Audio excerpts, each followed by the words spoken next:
What's going on, everyone? In today's video, we're going to be going over not all of the mistakes, but a common top 3 mistakes that I'm constantly seeing and everyone's constantly seeing people mess up with and are doing wrong when shooting a bow. First, I want to give a small plug. UltraView Archery and I just launched last week our Matthews Be Real grip. Works on any Matthews bow 2019 and later, and if it takes the Engage grip. So quick way to check if it takes a new Engage grip, it works on it. Hunting and target bows. So super rad. We're shipping out all of them tomorrow from orders over the weekend. So if you ordered one over the weekend, you're gonna get it soon.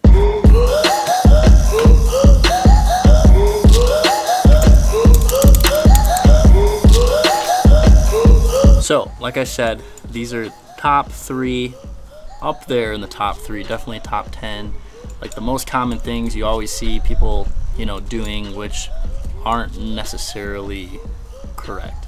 So when shooting a bow, the number one thing, more important than anything, more important than tuning, the right equipment, anything, is doing everything exactly the same every single time. If you shoot with an untuned bow, you don't have the best form, you might not even be able to aim very good, you're all shaky. But if you do the same exact thing every single time, that's more valuable and that's more important than a lot of things. So with that said, now we're gonna dive in to topic number 1 of the most common mistakes. Now, this might seem kind of basic to a lot of people, but there are so many people that draw their bow incorrectly. And not only does drawing this way make it harder for you to draw your bow back, it can cause injury and it causes inconsistency because you have to move a lot more. So I'm going to demonstrate. This is a lot of ways that people draw with too much poundage for hunting bows. Oh, I can't even get it back that way. So the drawing against the chest, straight down, not only do you have a bunch of torque on your shoulder, because instead of drawing upwards and having your joints and everything work how they're supposed to work, you're putting a bunch of tension downward and your shoulder is high. There's a bunch of ligaments. I'm not like a muscle ligament expert guy, but I know it's not good when you do that. It puts a bunch of strain, and over time with high poundage, definitely can hurt your shoulder. So also, when you draw down like this, notice how high I'm pointing the bow.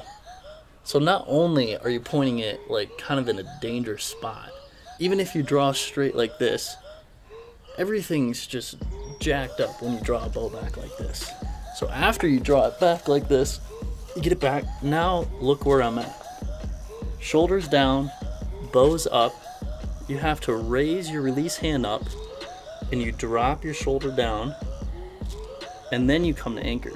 It's like an extra 3 steps before you actually get anchored at full draw. So by adding extra steps and extra movement like that, it just allows for more error and is harder to repeat the same way every single time. So the correct way you're supposed to draw your bow back, and this is again, it's very surface level basic stuff, but a lot of people don't do it.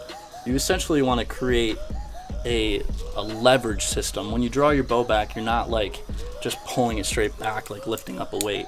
You're actually creating this leverage with your body to get your bow back. So once you get your release on the string, your bow in the grip, you're gonna kind of want to go into the pre-draw stage, a lot of people call it. So this is my pre-draw. I'm set up a little bit of tension on the string. You're actually gonna want to lift your bow above your head slightly. See where my arrow is slightly above my head.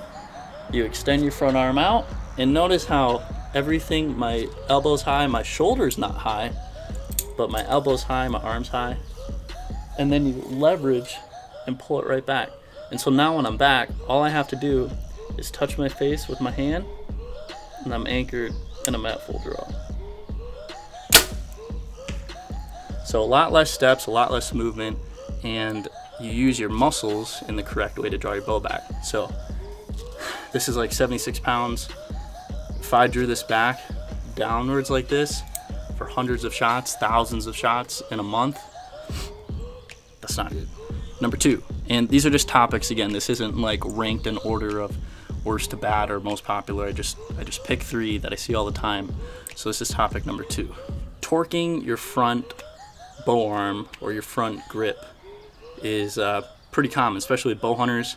If they wear gloves, if they are insecure about dropping their bow after the shot, a lot of times you'll death grip the crap out of this bow.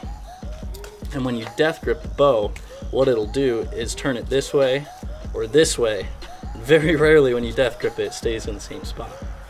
So when you torque the bow like that, when you torque an untuned bow especially, it can actually make the arrow go left and right, make it wobble. If you have fixed blade broadheads, especially makes the arrow do all sorts of weird stuff, because fixed blade broadheads are a lot more fragile with tuning and how they shoot. So a couple things you don't want to do when you're gripping your bow. Number 1 is the death grip. Number 2, see every now and again people way out on their thumb meat like that. And you don't want to be on this extra thumb meat. There's way too much movement. It's not consistent because it's just like you have way too much variance in your thumb. And then you also don't want to be too far in. And like, 1, that's uncomfortable. And 2, now you're putting your whole bow arm in line with the string, so you're going to hit your string. So what you're actually going to want to do is find what they call is your lifeline.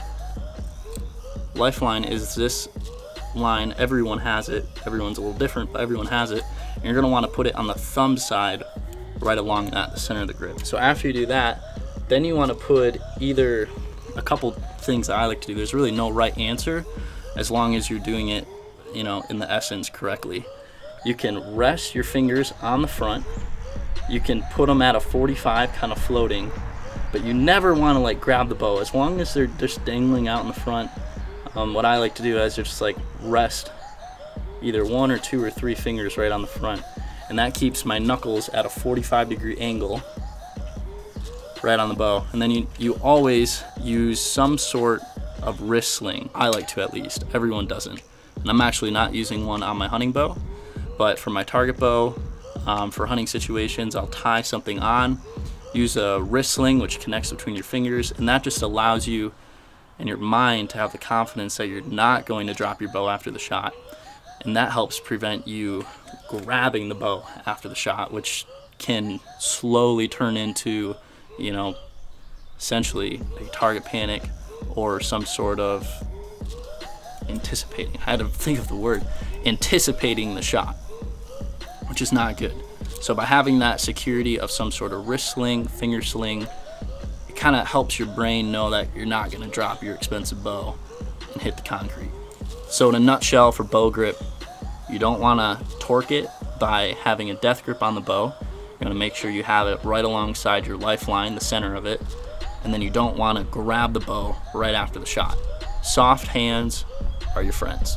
So a more popular topic, it seems like, as of lately, are anchor points. And anchor points on the string. If there's nothing on the string, if you have a kisser button and now a nose button, it doesn't matter what you have.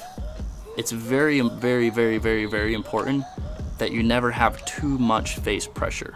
I've made a video on this in the past, several years ago, but essentially, face pressure, and what we're trying to achieve when shooting a bow is to be as close to doing the same thing every single time.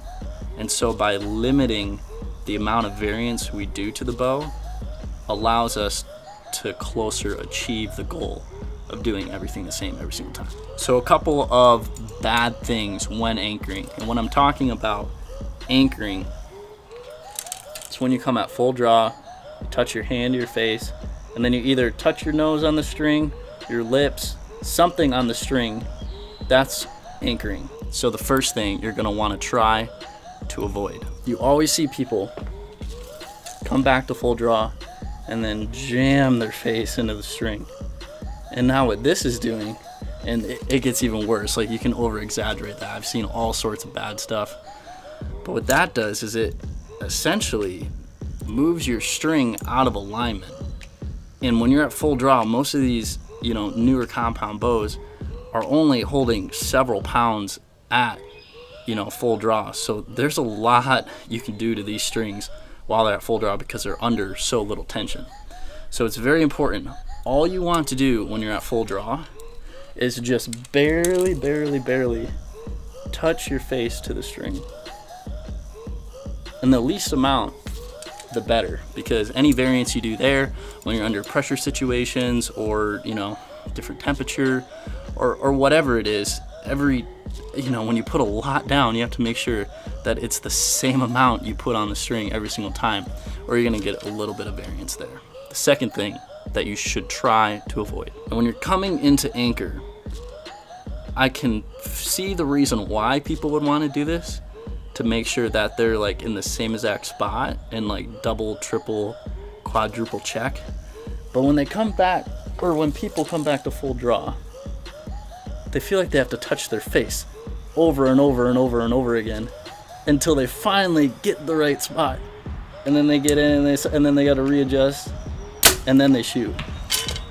Definitely just punched that because I didn't want to go through the shot. So why that's bad is a lot of times, you know, when I'm watching people do that, they don't do the same amount of like face touches every time. It's like once they find it, then they stay with it. And it adds time to your shot, which adds hold time, which makes you more shaky because you have to be at full draw for longer. And it just adds more variance. What you're gonna wanna try to do in that, if that's you, if you're doing that, if I'm talking straight to you, try to come to anchor once and then stay there and practice only coming to anchor in the right spot once and staying there. Because when you have a face mask on, when you're in pressure situations, if you have to shoot a little bit faster, you know, either in tournaments or hunting, that type isn't really gonna be awesome. You know, that type of shot sequence isn't gonna be awesome. So I was thinking there might have been another thing to try to stick away from, and there are. I mean, we've seen all sorts of crazy shots, you know, everyone has. But I mean, those are pretty popular big no-nos to me. And again, this is my opinion based off of, you know, people I've talked to over the years and combine my own opinion on things. So if you don't agree with me, awesome. You know, these are just my opinions. So to summarize that, having the correct face pressure includes having as little amount as face pressure as possible to have a solid anchor point. If you use a kisser button, nose button, or nothing, whatever it is, you don't want a lot of pressure on the string regardless. So those were my quick 3 mistakes that I'm constantly seeing people make, and kind of my 2 cents on them and how to fix them to help you be a better archer and have tighter groups. Because right now is such an awesome time and you see so many people creating content out there, because, you know, now's a good time, way before season, way before the fall, while there's no tournaments going on, to work on these things and work on bad habits, work on your mental game. If you can't shoot, working on your mental game doesn't really require you to shoot. So right now, while there's not a whole lot going on, most of us are like on lockdown mode. Go out, shoot bow, have fun. I'll catch you guys in the next one.